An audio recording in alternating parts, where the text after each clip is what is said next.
Welcome to San Gabriel Unitarian Universalist Fellowship. Whether this is your first time visiting us or you're a frequent attendee, we're happy you're here. Whether you're seeking comfort, looking for nurturing, community, spiritual guidance, or asking the big questions, we're happy you're here. We all come from different places, beliefs, religions, and backgrounds. All are welcome here, as we are a welcoming congregation committed to inclusion for all, and a green sanctuary, mitigating our environmental impact.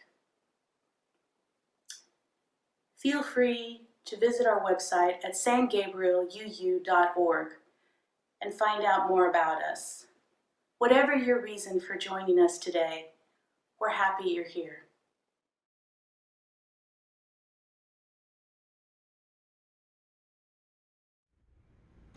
Hi, I'm Chuck Collins. And I'm Irma Collins. And we were asked to light the chalice in front of one of our pieces of art. So this is a family mural that we painted. It's called Nemo's Failure.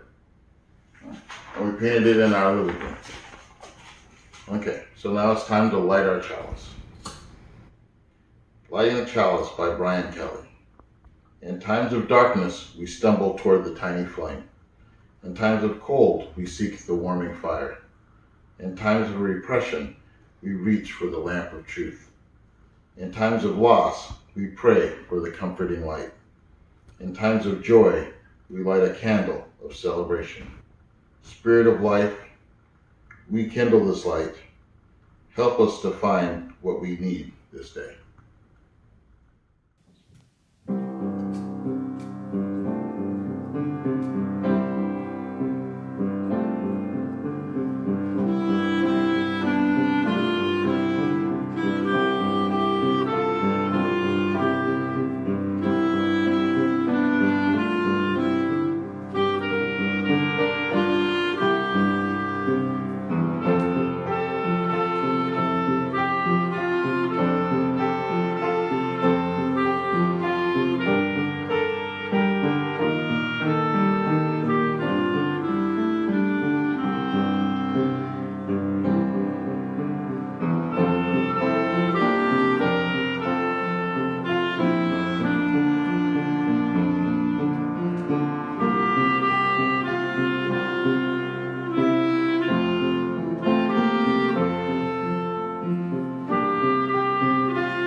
Good morning, or afternoon, or evening.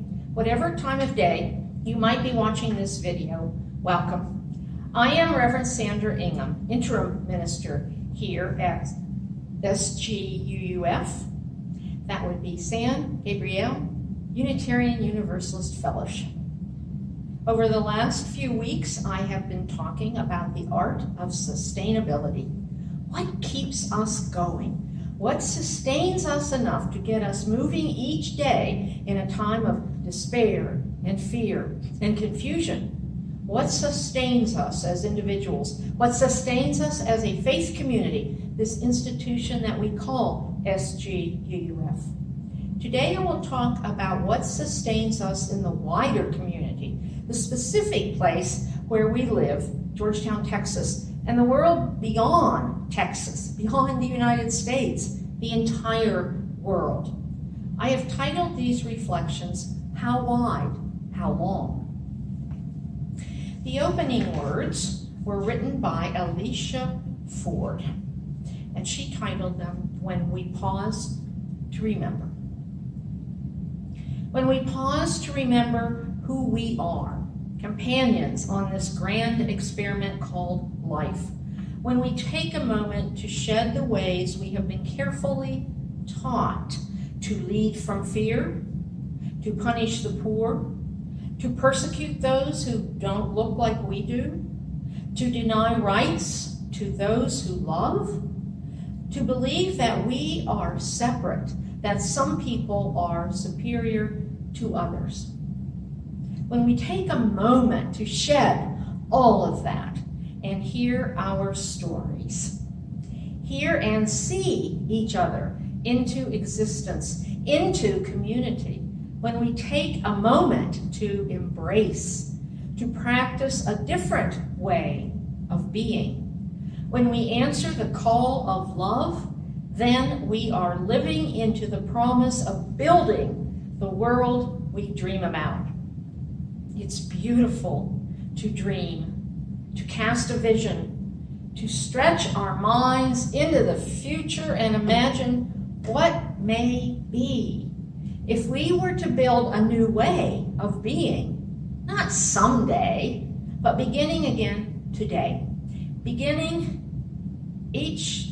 every day that we have breath. Taking courage with these hands and these hearts to make real the dreams of a more equitable world, to journey together, seeking to be transformed even as we transform. Becoming explorers and learners in this world around us, humbled by what we do not yet know. Fulfilling the promise of healing a fragmented world. Laboring not just in hope, but also in love. In this spirit, we commit. In this spirit, we gather. And in this spirit, we pray.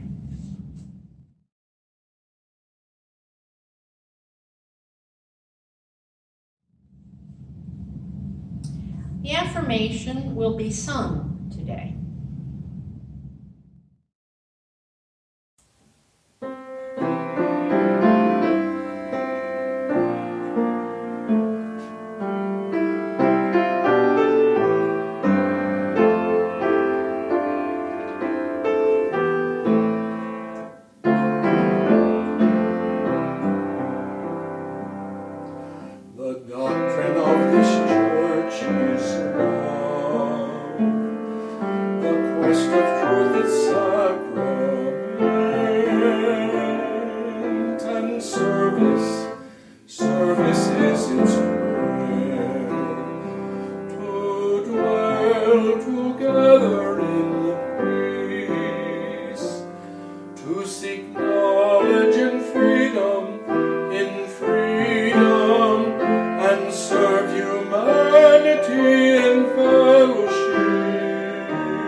The Three Questions by John Muth, based on a story by Leo Tolstoy.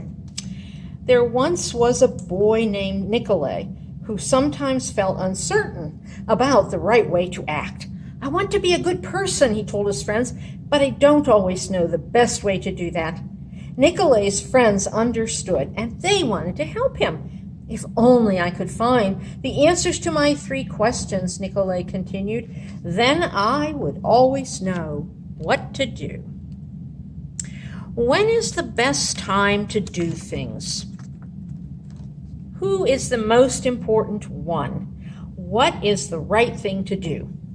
Nikolai's friends considered the first question. Then Sonia, the heron, spoke. To know the best time to do things, one must plan in advance, she said. Gogol, the monkey, who had been rooting through some leaves to find something good to eat, said, you will know when to do things if you watch and pay close attention. Then Pushkin, the dog, who was just dozing off, rolled over and said, you can't pay attention to everything yourself. You need a pack to keep watch and help you decide when to do things. For example, Gogol, a coconut is about to fall on your head. Nikolai thought for a moment, and then he asked the second question. Well, who is the most important one? Those who are closest to heaven, said Sonia, circling up into the sky. Those who know how to heal the sick, said Gogol, stroking his bruised noggin, his bruised head. Those who make the rules, growled Pushkin. Nikolai thought some more. Then he asked the third question. What is the right thing to do? Flying, said Sonia. Having fun all the time, left Gogol. Fighting, barked Pushkin right away. Then the boy thought for a long while.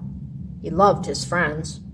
He knew they were all trying their best to help him answer these questions, but their answers didn't seem quite right. And then an idea came to him.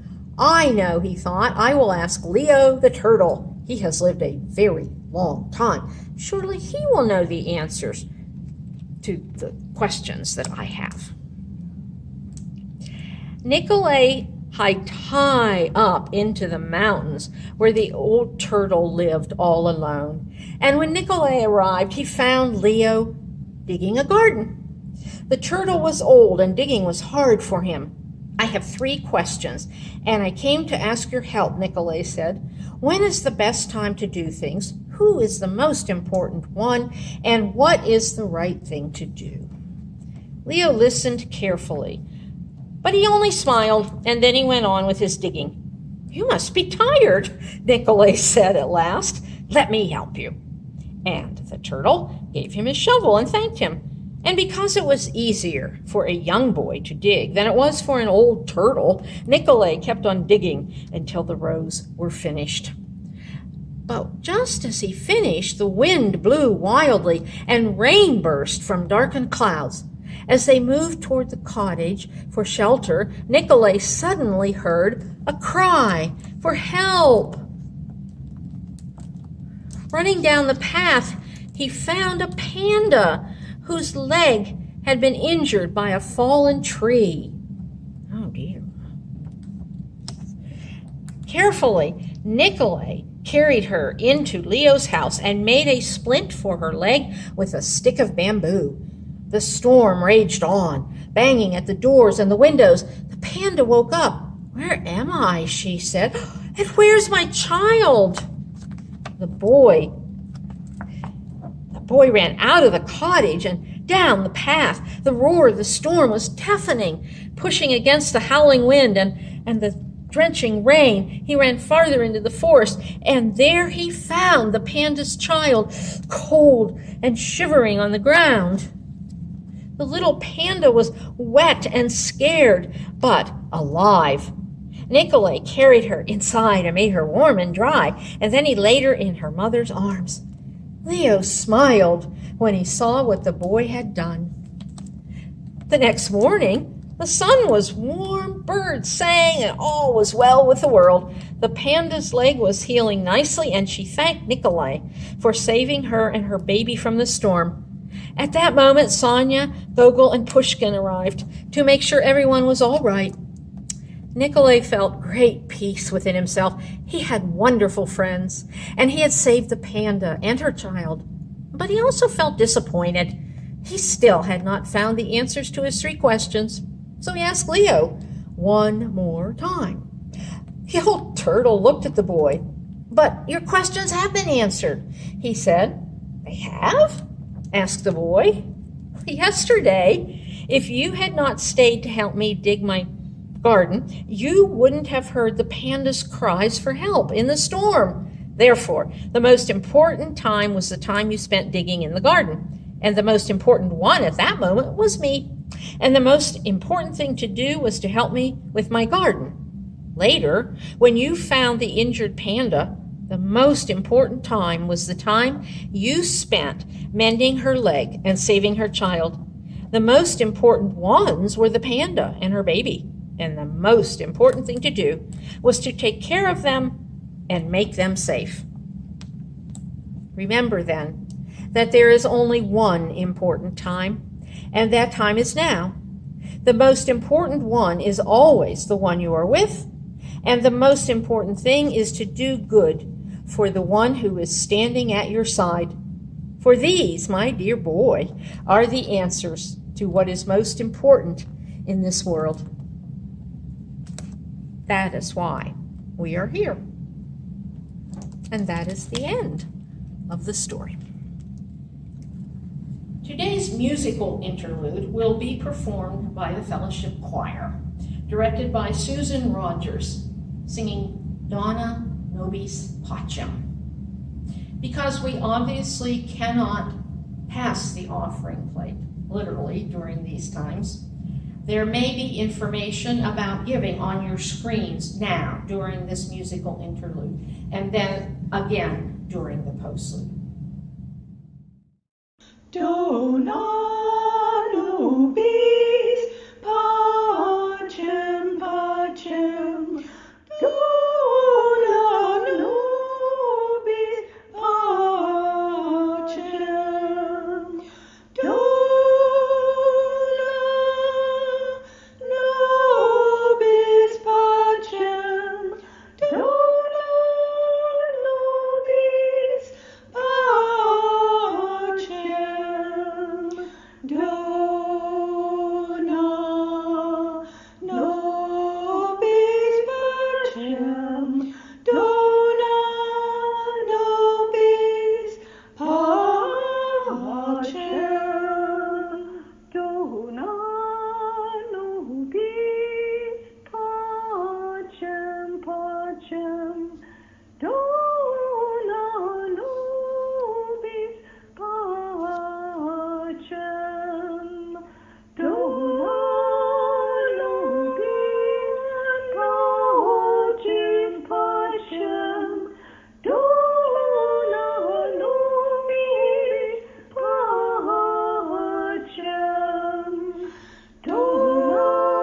nobis pacem. Dona nobis pacem.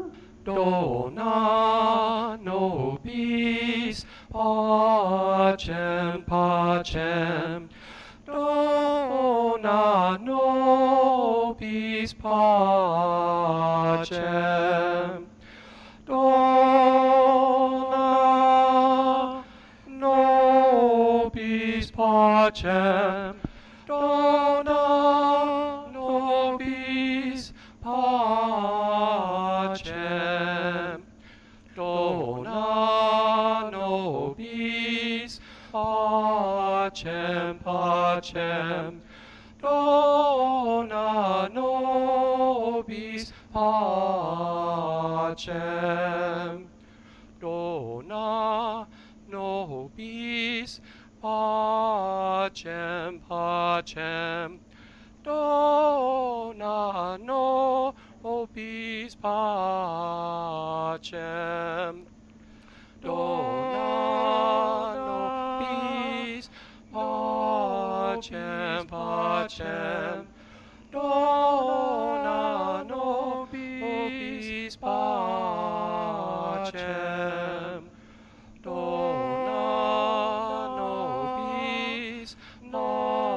pacem, pacem, dona nobis pacem, dona nobis pacem, pacem, dona nobis pacem, dona nobis pacem, pacem, dona nobis pacem, dona nobis pacem, dona nobis pacem.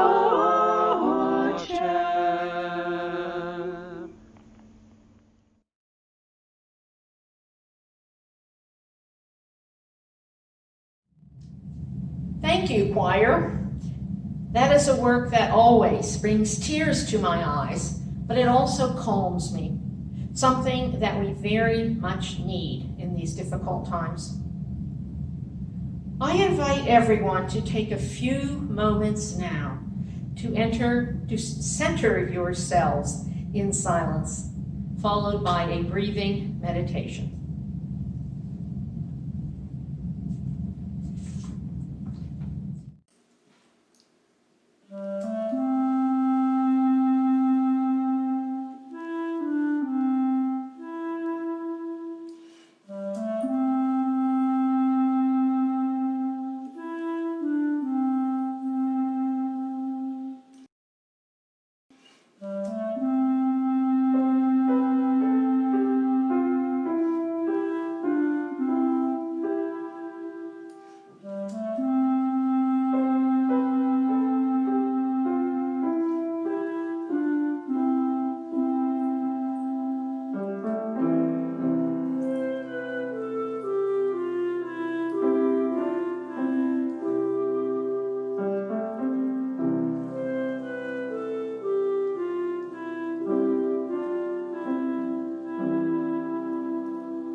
I would like to share this reading with you.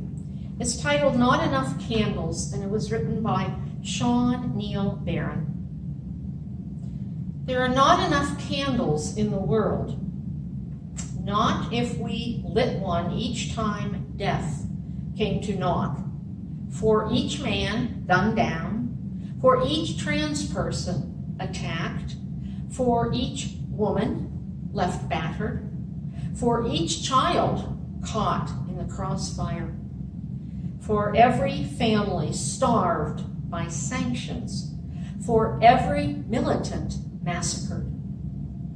If every time we gathered all together, converging on town squares, green commons, or in internet chat rooms, lit only by the faint dancing light of candles, together lamenting, together rejoicing the life that still lives, there would not be enough candles. At first, there would be runs on the stores to buy them, a new practice taken up with vigor, shelves left bare, a determined remembrance for each departed. At first. After a while, though, it would be just another item to buy on the grocery list. Every night, gathering together to read another set of names, each night bleeding into the next, and still not enough candles. Part of me wishes that we would engage in this lament. Part of me wishes those who sell the guns and make the weapons and pass the policies and deploy the troops and utter racist words would all be there. That slowly the names would smooth away the rationalizations, the false projections, the twisted logic, the false hopes, the idealistic dreams that all dwell within the violence. But I know there are not enough candles in the world.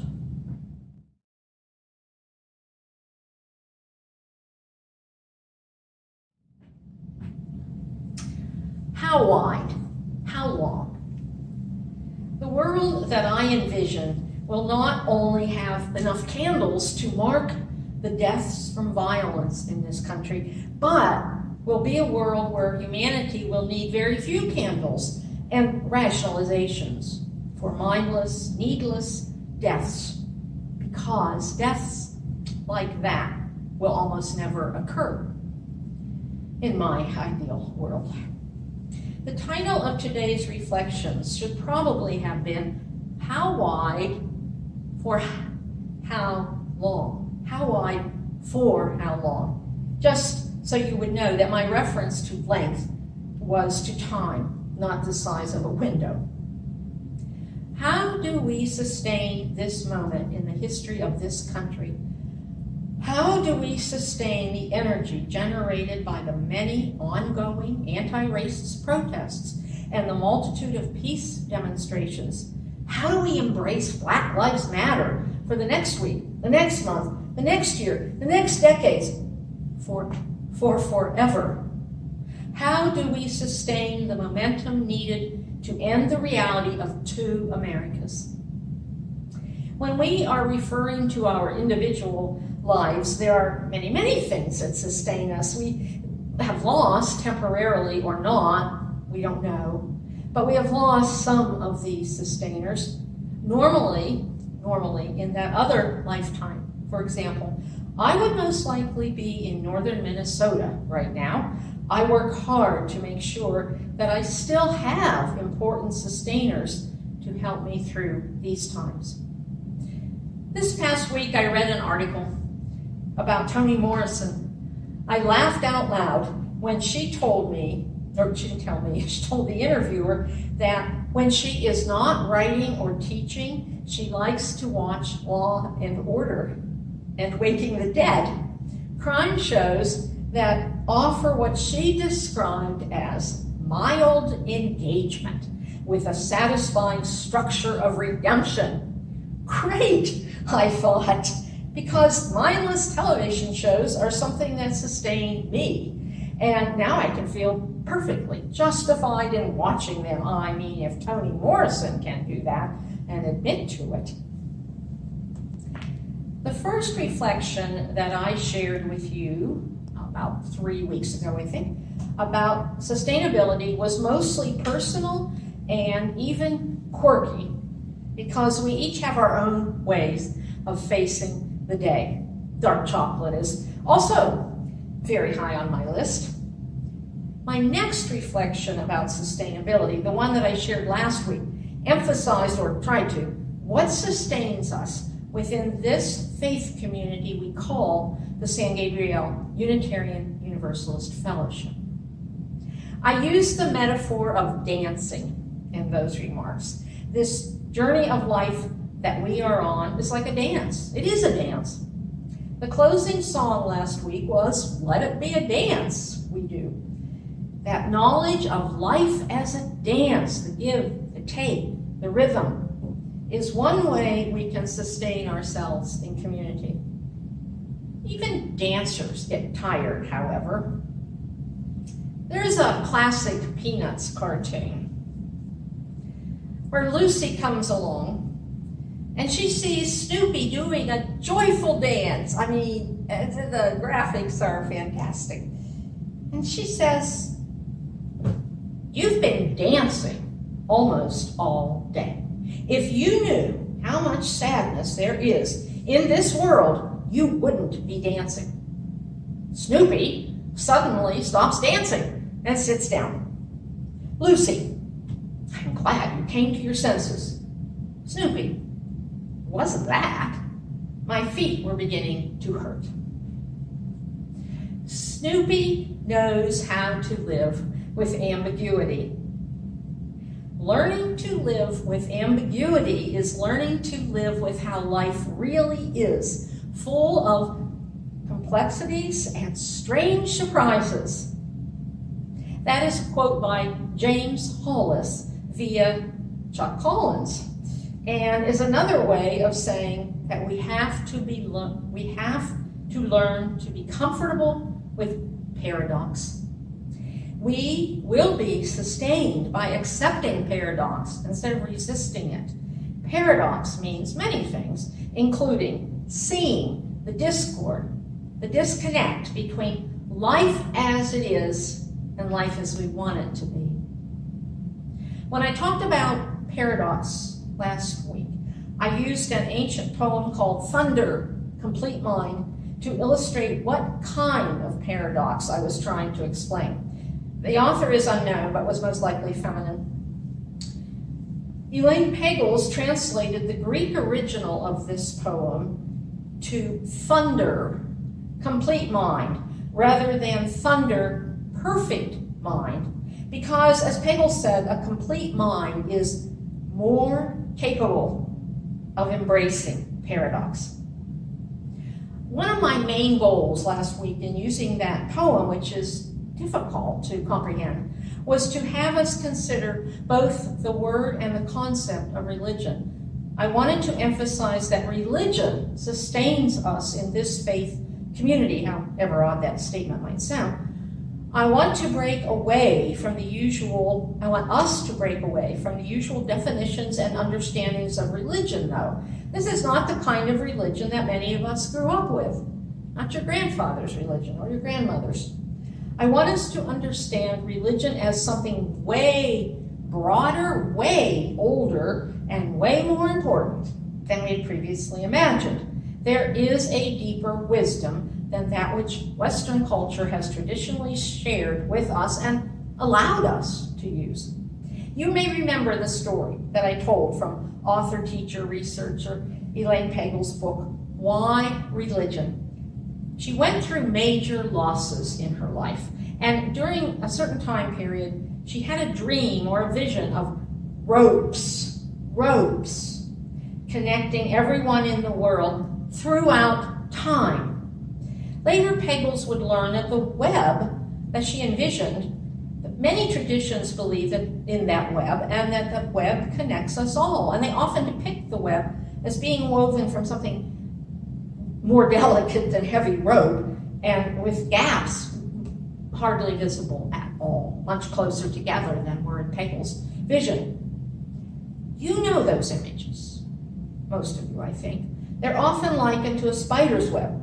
What Pagels saw in her grief was heavy, thick, almost unbending, inflexible rope. And even though what bound her web together was bulky and unwieldy, and the gaps were too big, too easy to fall through, that is, nevertheless, Pagels intuitively knew that the only thing keeping her in the world after the death of her 6-year-old son was that web, that net, however cumbersome it was.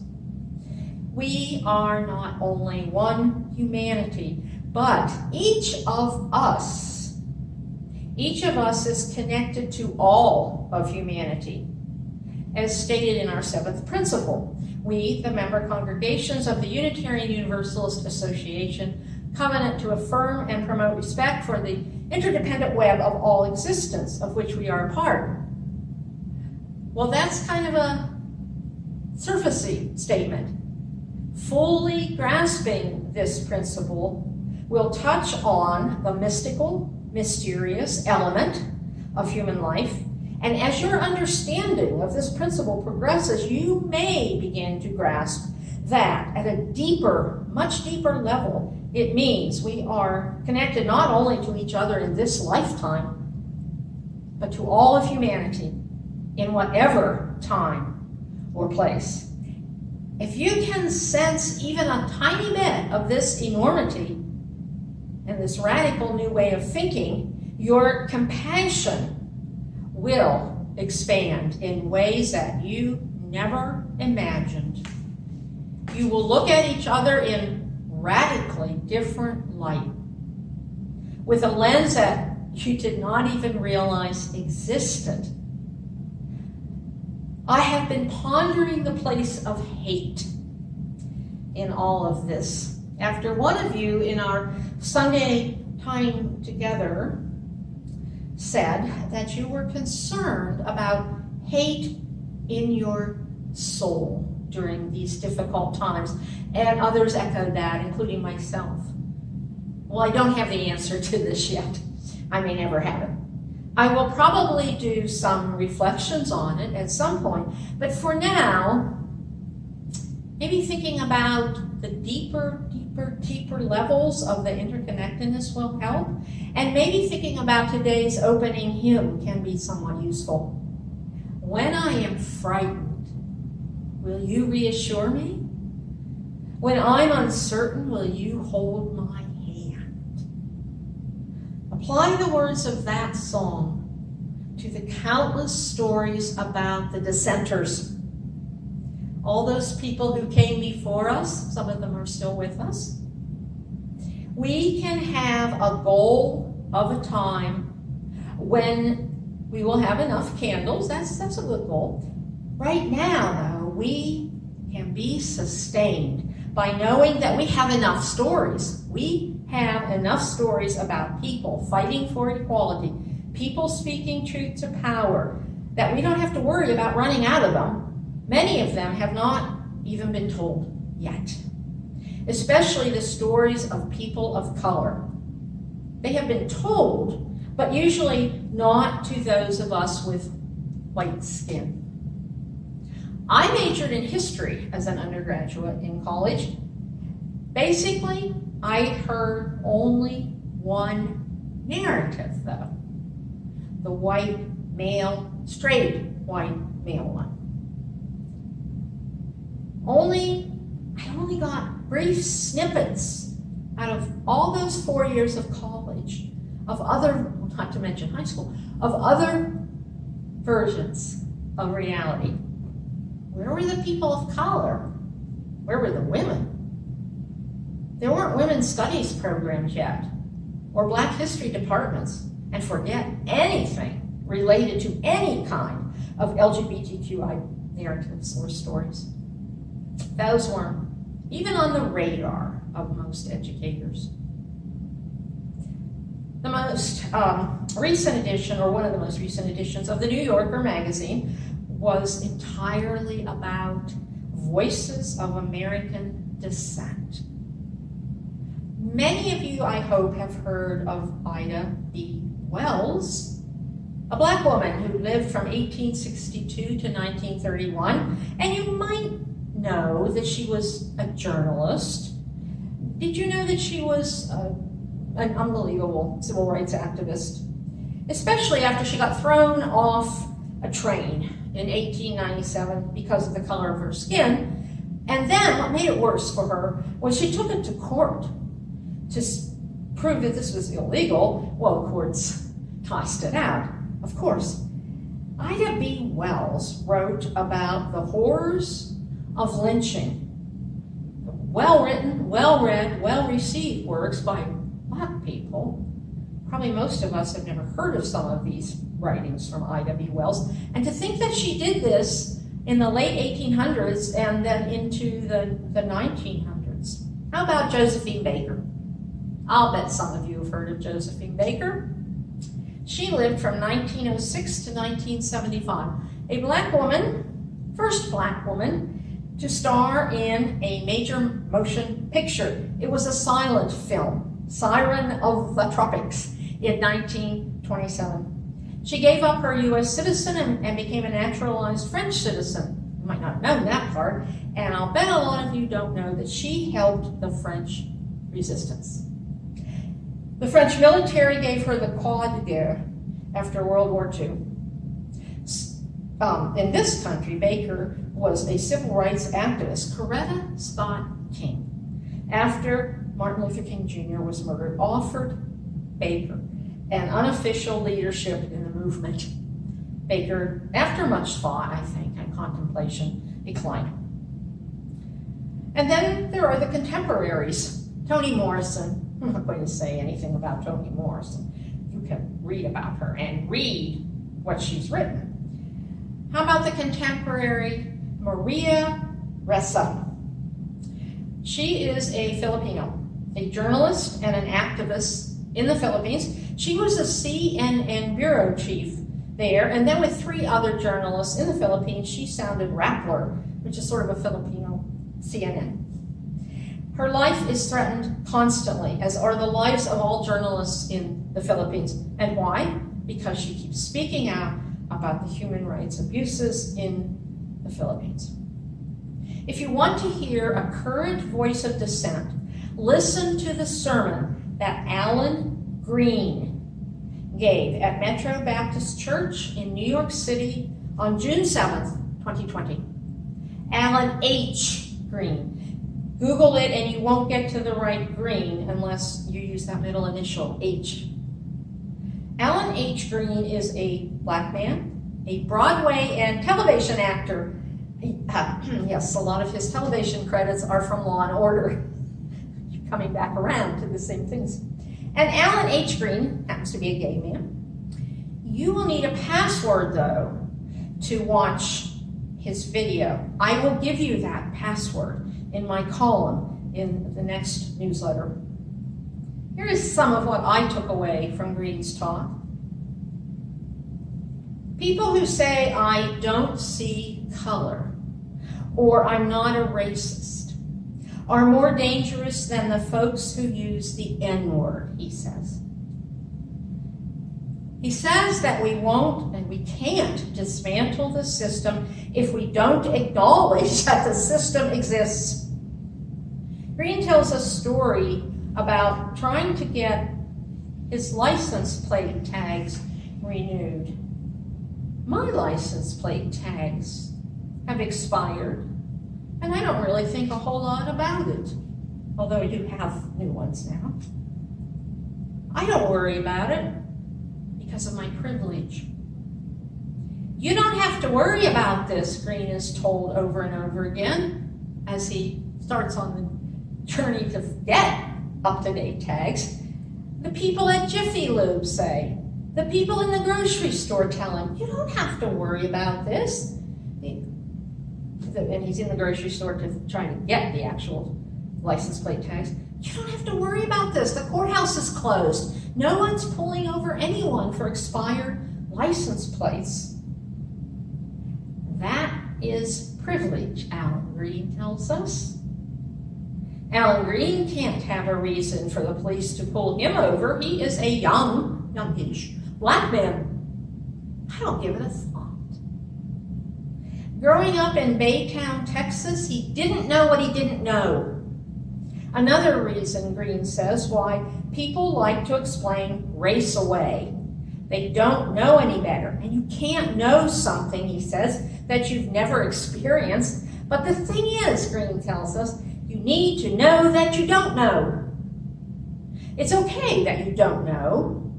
You don't need to be embarrassed at this point or ashamed. But today, right now, in this window of time, you need to learn as much as possible about what you don't know. When he was 5, the KKK burned the tree down in front of his house in Baytown, Texas. I don't know where that is, but it's in Texas. It was I don't think it was a suburb. I don't think Baytown's that big, but I don't know. But it was beginning to be a mixed area, very slowly, very slowly. His family was the first family of color to move in. When Alan Green was in high school, he was homecoming king. Pretty much an all-white high school, and the name of that high school was Robert E. Lee High School. Alan, a black person, wore a sash as homecoming king that said, Mr. Robert E. Lee.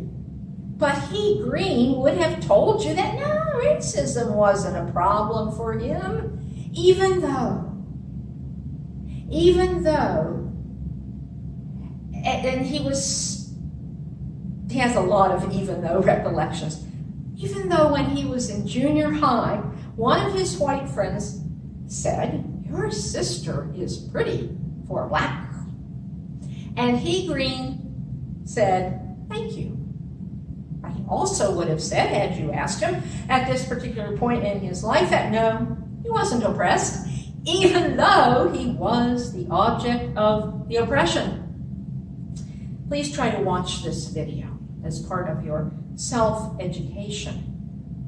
I will warn you ahead of time that you might not agree with Alan Green's theology, but that doesn't matter. He has something so very important to tell us. And just to be clear, since I put this under the heading of self-education, I want to be clear about what that means, self-education. There seems to be a mistaken impression about it, and much to my amazement, there was the same mistaken impression. Well, there has been that forever, as long as I've been active, politically or socially. You're not going to have successful social action. We're not going to change the world unless we reflect and then act, and then act and then reflect. It is a continuous, endless cycle. Self-education does not mean that we're going to hide in a corner with a book all by ourselves. I'll say more about that in just a minute. So we are sustained by stories like Alan Green's. We are sustained by imagination, imagining a world where we don't run out of candles that are used to mark unnecessary deaths by violence.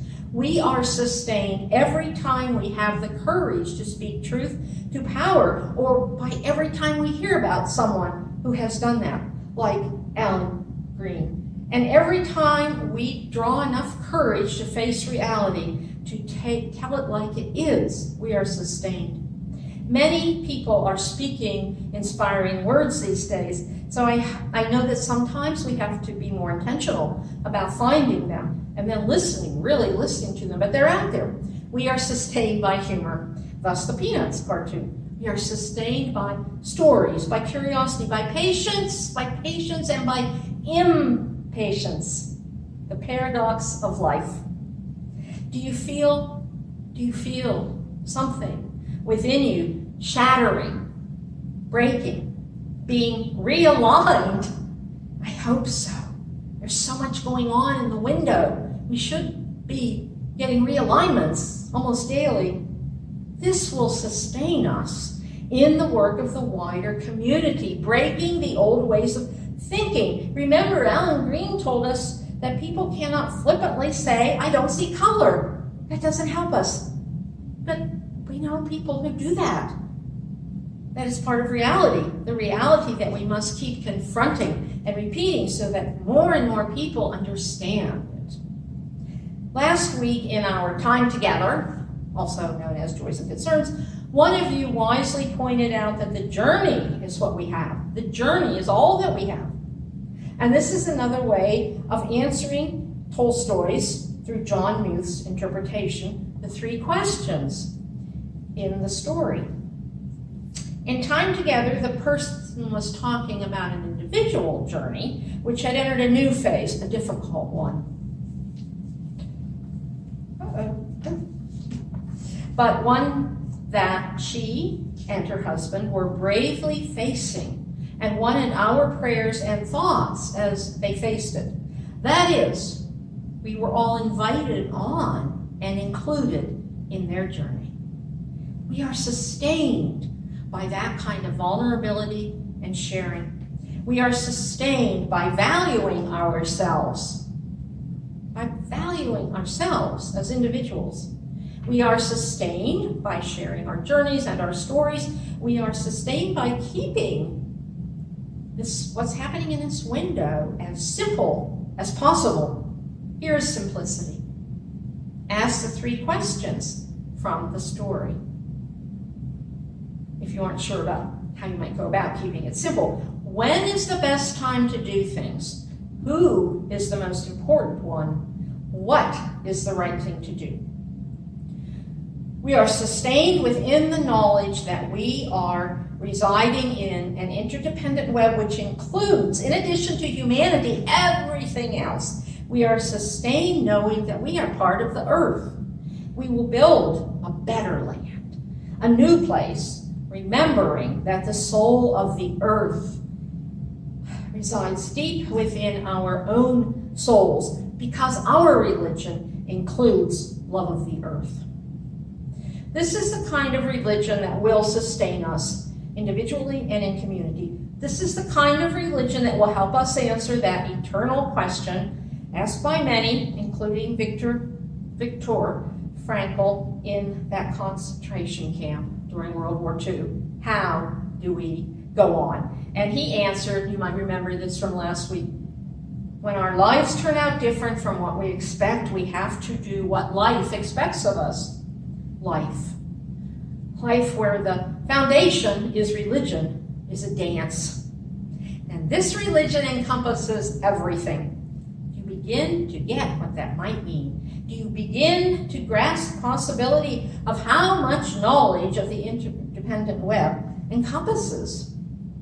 That we are all things in all times. And as I said last week, it is very difficult to explain this in words, but that is often all that we have. Religion is all of life, all the countless manifestations, all of it sustaining us. There is a poem, a short one, that I will share before I wrap up. It's called Connecting, and it was written by Tricia Knoll. I'm white space between black dots. I grew up chasing tigers by the toe. School books came with unbroken backs. No one ever called my people X. Families on TV look like mine. I burn in the sun. I believed money could get me where I wanted to go. I own the land I live on. I was never a melting anything. Fondue, chocolate, molten pot, hot lava lamp, or zombie brain. A bubble surrounds me. Shimmer, soap, surprise, I thought would never pop until it did. There are many ways to respond to this concept that religion is as broad and all-encompassing as life itself.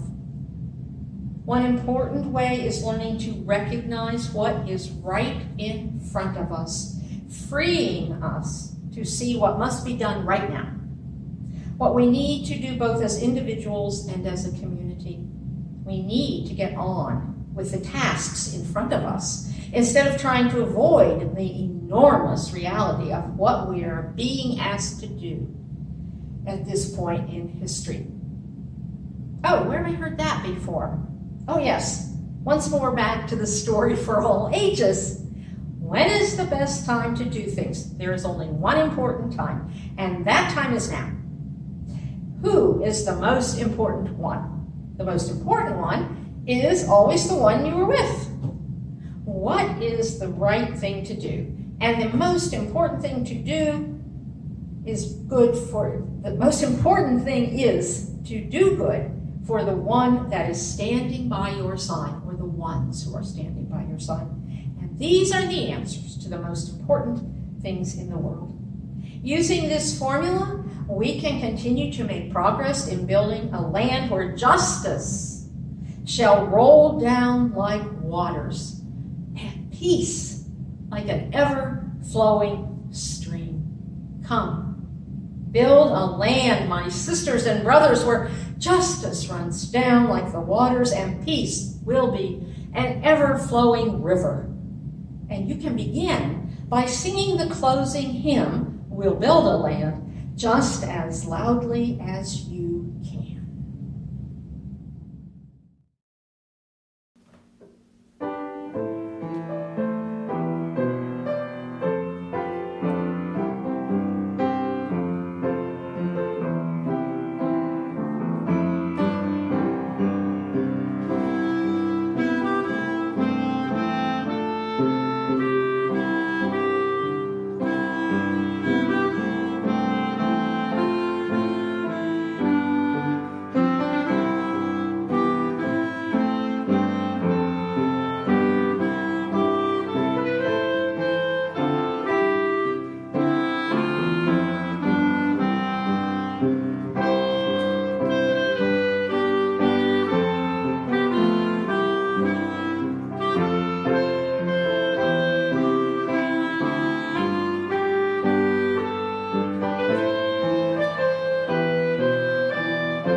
And now it's time to extinguish our chalice.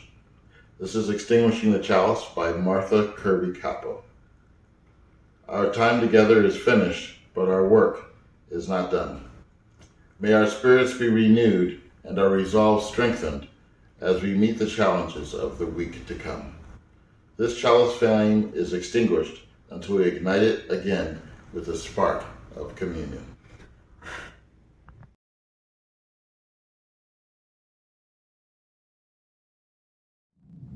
The closing words were written by Susan Pobrasky. She titled it, "The Song of the Soul of the Earth." A true story sings the song of the soul of the earth, and we feel it deep in our bodies and deep in our souls, because the song of the soul of the earth is our song too. If you ride your breath and quiet your mind, you will hear the heartbeat of the earth. You will feel the ebb and flow of the tides in the push and pull of the blood beneath your skin. The air you breathe out joins the breezes that circle the earth. And when you breathe in, the air in China stirs ever so slightly. Where do we begin? Where do we end? When we take in the things around us, what we leave behind changes everything.